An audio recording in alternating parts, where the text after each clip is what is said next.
కథలెన్నో చెప్పారు, కవితల్ని రాశారు, కాలాలు దాటారు, యుద్ధాలు చేశారు. ప్రేమలో తప్పు లేదు, ప్రేమలో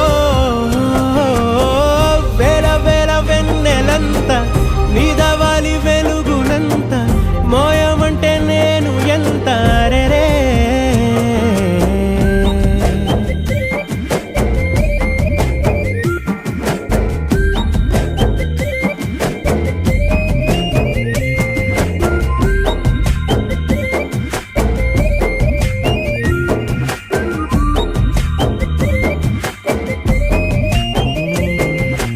ఆకాశం తాకాలి అని ఉందా, నాతో రా చూపిస్తా.